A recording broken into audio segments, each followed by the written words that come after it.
Bien-aimés dans le Seigneur, je vous salue dans le nom glorieux de notre Seigneur Jésus-Christ de Nazareth, lui qui nous a permis de voir le 22e jour du 9e mois de l'année 2023.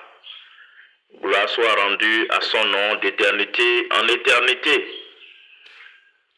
Aujourd'hui, dans notre émission Proverbe du jour, nous lisons le 19e verset du 25e chapitre du livre de Proverbes. Je lis dans la version Louis II. Comme une dent cassée et un pied qui chancelle, ainsi est la confiance en un perfide au jour de la détresse. Que l'Éternel bénisse sa parole. Bien-aimés dans le Seigneur, que peut-on comprendre de ce proverbe et qu'est-ce qu'on peut retenir comme leçon? Une autre version, Vie Nouvelle, parle de traître. Un traître, un perfide, c'est celui-là à qui on ne devrait pas avoir confiance. C'est un trompeur, le traître. Le traître se dira qu'il est avec toi, mais en réalité, il n'est pas avec toi. En période de difficulté, il est prêt à t'abandonner. Un traître, c'est celui-là qui est prêt même à vendre son prochain. Un exemple de traître, Judas Iscariote a été traître pour Jésus-Christ. Il était avec Jésus, mais en réalité son cœur n'est pas avec Jésus. Il est allé le vendre pour 30 cycles d'argent. Vous voyez mes bien-aimés dans le Seigneur, c'est un exemple de traître ça. Job a eu aussi des frères qui sont traîtres. Lorsqu'il est dans la difficulté, la Bible déclare dans Job 6, verset 15, il dit ceci: mes frères m'ont trompé, comme le fait un torrent, comme les cours d'eau qui disparaissent. Vous voyez, en période de difficulté, ses frères qui devraient le soutenir l'ont trompé, l'ont abandonné.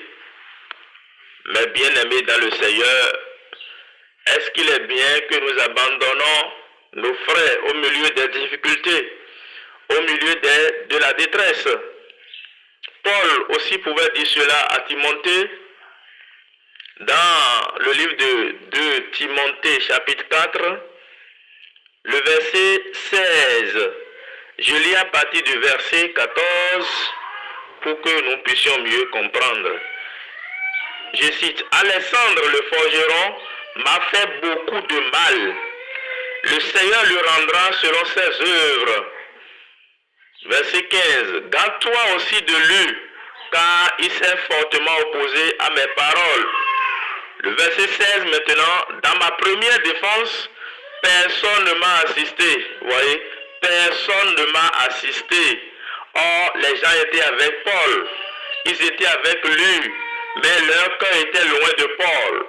Leur cœur ne l'assistait pas. Mais tous m'ont abandonné. Tous m'ont abandonné. Ils ont abandonné Paul dans la difficulté. Que cela ne leur soit point imputé. Que l'Éternel bénisse sa parole. Mes frères et sœurs dans le Seigneur, nous ne devons pas abandonner nos prochains dans la difficulté.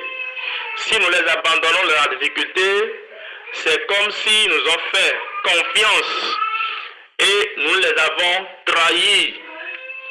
Et si nous faisons cela, le proverbe me dit que c'est comme manger sur une dent qui est prête à se casser. Ou bien c'est marcher sur le pied qui n'est plus en bon état. Regardez comment la douleur sera atroce.